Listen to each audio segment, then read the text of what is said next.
Welcome, Thabiti. Great to hear your voice. Oh, good. It's good to be up this early in the morning. And we're going to talk about a lot of things, but the main thing I want to encourage people is to call, because it's great to have the opportunity to talk with Thabiti Umoja. If you have a question about what's going on with your own wellness, about what's going on with the pandemic, about something you might be able to do to help a friend or family member. This is what people did all day long when Thabiti was at Simply Wholesome. Well, he may not be there now, but he's on the front page, and all you have to do is call 520-KJLH, 520-5554, and let's strike up a conversation. I actually think, and people probably think you pay me or something, but I actually think CNS is sort of the perfect herbal supplement for what we're dealing with right now. You talk about a pandemic, and of course the supposed flu season is upon us, that you focus on the lungs and the health of the respiratory system, and that's really one of the main things that your formula addresses. Yeah, and I just thank God for leading me to those particular herbs that help myself, and then I've been able to help a lot of other people throughout the years with those. Because I had a very bad cold at one time when I had my shop and had hundreds of herbs around me, and I said, "There's no way in the world I'm not going to figure out a way to get well." And so when it worked for me, and then I started using it with my family members. And then many people, and it just took off, and I'm just, that's why I'm not really fearful. And I want to say this very clearly that, obviously my words today are for educational purposes. If you got medical questions, ask a medical doctor. But over the years, I've been able to help a lot of people with specifically what we're talking about, respiratory, bronchial, even bad, situations where really strong colds. And so when I'm looking at COVID, I was never fearful of it.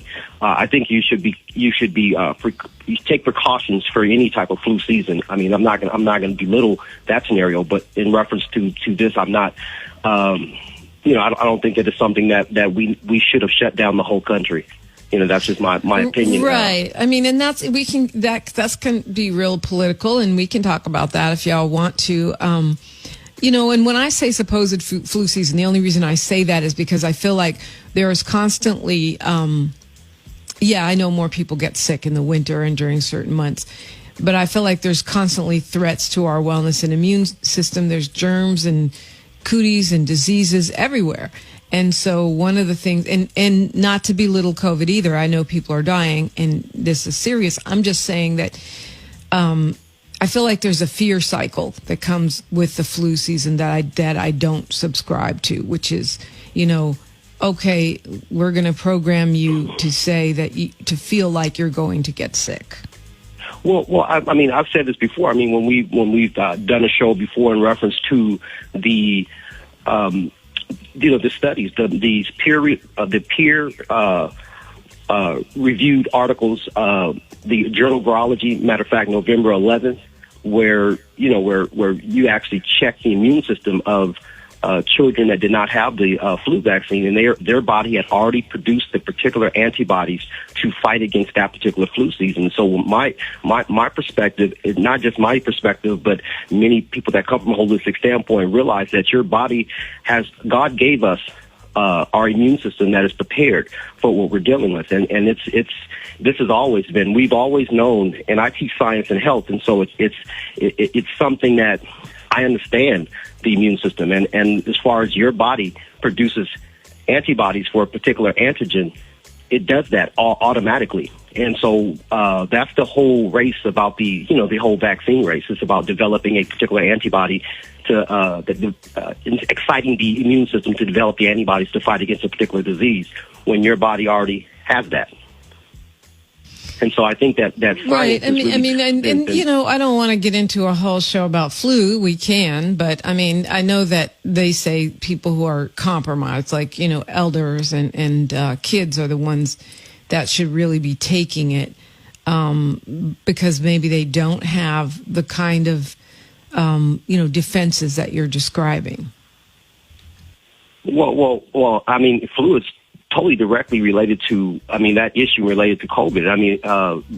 Specifically when you're talking about children, we know that at least the data that I have in front of me shows that children we're at 0% chance of catching it, and very less likely of passing it. And so there's no reason why, obviously, we should have shut down schools. You know what? I don't. That was what they said initially. Now the information that's coming out about kids is different. Now you started to see that, and again, even this 7-year-old who died in Florida understood that she had underlying conditions and stuff. But you are starting to see that kids can spread it. And so that's, that could be an issue. But you've said very clearly that we shouldn't have shut down. And that's, that you said that's one of the questions that people ask you all the time.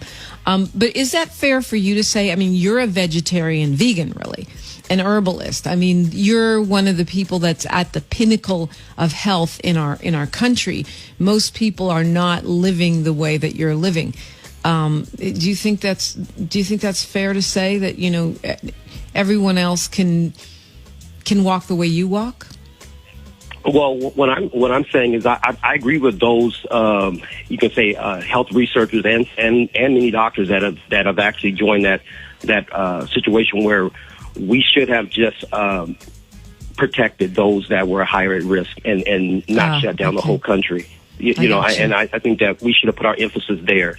And we didn't do that. We just shut down everything. And now maybe initially but we never shut down. We never shut down everything. The nation never had a national strategy to shut. California shut down everything. Certain places shut down everything, but nationally we never did shut down everything. But there is a there's a push for a national mask policy and all of these things. But there is none. It's a push. It just doesn't exist.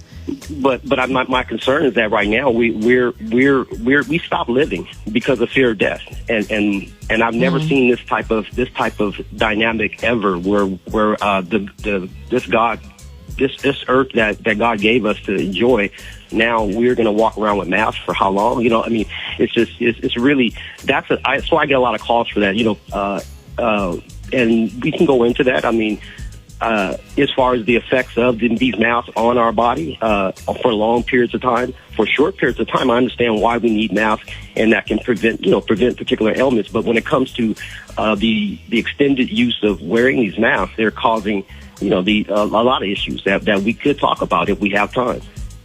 Well, I don't want to censor you. In fact, one of the reasons I was trying to, have you on the panel on Saturday, we weren't able to make it happen just logistically, is because, I like to have a different perspective, and your perspective reflects what a lot of people are saying. I will say that I've talked to probably close to 36 doctors since the pandemic who have told me that masks do not cause problems. I've seen on the internet people worried about breathing back in their CO2 or worried about they're breathing in their own germs and bad breath.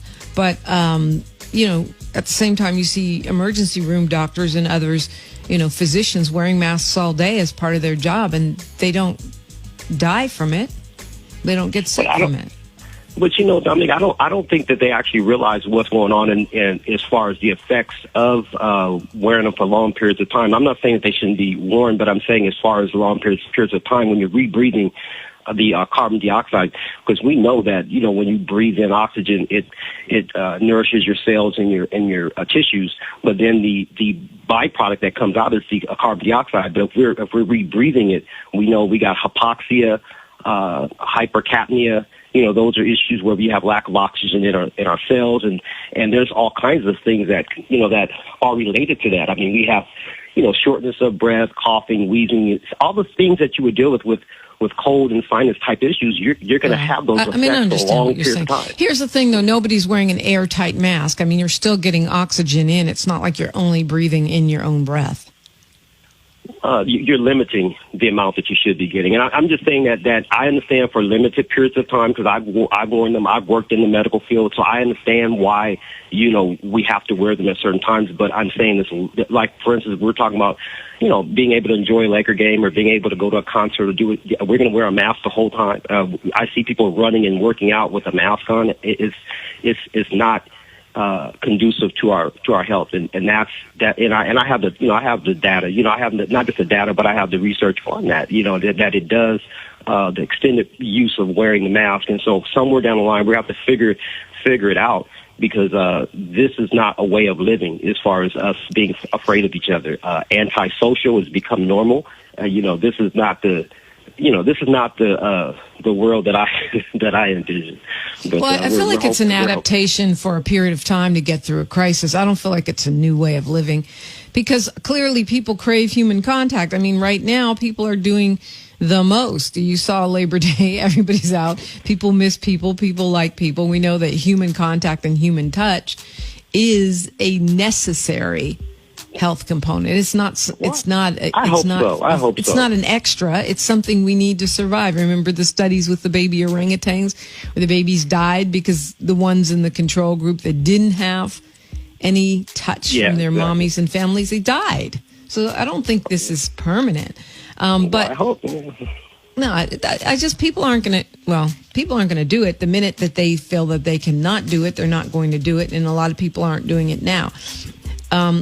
And I have heard, I've heard a lot of others saying what you're saying, which is they're concerned about the breath flow and what we're inhaling. But as I said, like dozens of doctors have said the opposite. However, you said you can see why they wear them sometimes, and this is how I look at it. Even if a mask is not great for you, it's not going to kill you, but COVID will. Well, I mean, and that's debatable in reference to the proportion to the population. As far as, like I said, there are some of us that are higher risk to getting what they're calling COVID, and there's a whole big issue on the numbers. I'm saying when you talk about numbers start growing, I've been studying this for many years, and every time it seems like there's some promising news, you get, now children it's going to start growing with children. It's like once you move 3 steps forward, it's almost like someone's going to give you some data to try to move you back. So I think there's something really cynical about this whole thing, and I think we're only scratching the surface of that. Well, when I went and interviewed Dr. Paul Goss, who, as you know, is sort of like the godfather of herbalists, I think. I mean, so many people have been trained by Dr. Goss. Everyone talks about Dr. Sebi now because, Nipsey Hussle put him on the map, and he has become sort of a cult figure at this point. But for people who are really into holistic wellness, Dr. Goss is arguably more influential to a larger number of holistic practitioners than Dr. Sebi. When I went to see Dr. Goss, he said that you were the heir apparent in terms of him feeling who he would send someone to if he couldn't treat them himself. So I thought that was quite a compliment that he gave you. Yeah, I appreciate that. I'm honored by him just saying that. Someone told me that, but I hadn't got a chance to even listen to the interview, of that. But I'm honored by him just saying that. But yeah, he is. He's not the most popular because but he's known for people who are in this field. But I think that we kind of know based on popularity, even though Sebi was a heavyweight too, But Goss has been around for over 50 years, and so there's a lot of information that he has given us, and some of it is sort of like that elder knowledge where you don't understand what they told you until 2 years later. It's like, oh, that's what you were talking about. That is so true. Sometimes I interview Dr. Goss. I'm like, what is he talking about? But now I've learned to just go with it because exactly what you said, like 2, 3, 5 years later, oh, that's what he meant. Or he might be just sort of sometimes abstract in the way he says something because he's a scientist. And sometimes his mind works a little differently. But anyway, I said that to say when I went to see Dr. Goss, he said, no matter what it is, flu, pandemic, COVID, Ebola, that he would start with a cleanse to get anything within the body toxic leftover, bacteria or virus from the last 3 times you got sick or whatever it was, to get all of that out of the body system. And so I finally broke down and did that olive oil cleanse, which I've been scared to do for years, because that resonated. I mean, so what do you say about that in this, in this context of where we are now with a lot of people trying to stay healthy? What's the role of a cleanse in staying healthy right now? Well, I totally agree with Dr. Goss in reference to we do need to clean out, and as far as first start, as far as getting our immune system stronger, and at the same time eliminate a lot of old matter that's been in the body for a while. However, I would not suggest doing it if you're in the midst of a cold or a flu or something going on, because it's going to bring up a little bit more. I would take care of that first. Then do the cleanse, because you're going to bring up too much at the same time. I got you. So if you're already sick, that's probably not the time to do it. Yeah. Deal with you can deal with my CNS or any other type of respiratory formula, immune issue formulas. Drink your teas, and just get over that particular issue, and then prepare a time to go ahead and do the cleanse with the olive oil, because it is an intensive cleanse, but it does, if you got something going on, it will bring that up. It's the same thing when I tell people, if you're going to do the cleanse, try to eat light a couple days before doing the cleanse, because sometimes people will say, well, I got to do a cleanse, and I'm not going to be able to eat for a little bit, so I'm going to throw down tonight, and then so they'll eat this heavy meal and then end up having more intense experience with the cleanse. So eat light a couple days prior to. Sometimes even a week. I have people that did do more of a 80% raw, 20% cooked, or raw, just straight raw. I've had people do raw, and the cleanse did a lot better with eating less, because you're going to be dealing with less immediate waste matter. And so that's what I'm a chicken, Thabiti, so I did like a month of vegan and a week of raw before I did that cleanse. And it actually ended up, I think, being pretty smooth. So I think that's, great advice. It did energize me. I definitely felt better. But, I feel like there's a part of, and this is just me, the non-scientist here, but it's common sense to me. You adapt to what's going on in your life. The normal Dominique DiPrima hits the gym, lifts weights, almost 3, 4, 5 times a week, and keeps a really different schedule. Right now under pandemic, I really prefer to stay home, where I'm not wearing a mask, and where I just do what I do. I like being home, but it's not the same impact on the body. So to me, that means a different diet and different habits that go with what you're actually doing. Yeah, you're right. Especially staying at home now, where we're the average person is putting on a whole lot more calories. I mean, I've seen, I'm not putting people on the spot, but even myself, I had to really get more intense on my workout schedule and watching my calorie intake, because you can get, I'm here at the house and I'm on Zoom with my students and just sitting down, I'm not walking around and running back and down the hallway. And so, and then the other thing is we have to be patient with each other. There's all these issues that I'm also getting, not just health issues, but people are getting into it with their spouses, or getting into it with their roommates, and because people are right next to each other and kind of what they call house arrest or what you want to call it, but we're just too close to each other right now. We just need to be able to be patient with each other, and in a way it's good. We're some of us are reconnecting. A lot of family members that don't really spend quality time, but it can also go the other way, where you can have some issues. No doubt. When we get back, you sent me some questions that people are constantly asking you since the pandemic. We covered a couple of those. I'd love to hear from you, family. If you have a question for Master Herbalist Thabiti Umoja, 520-KJLH, 520-5554 from any area code. It is the front page. It's a Wellness Wednesday, Radio Free, 102.3 KJLH.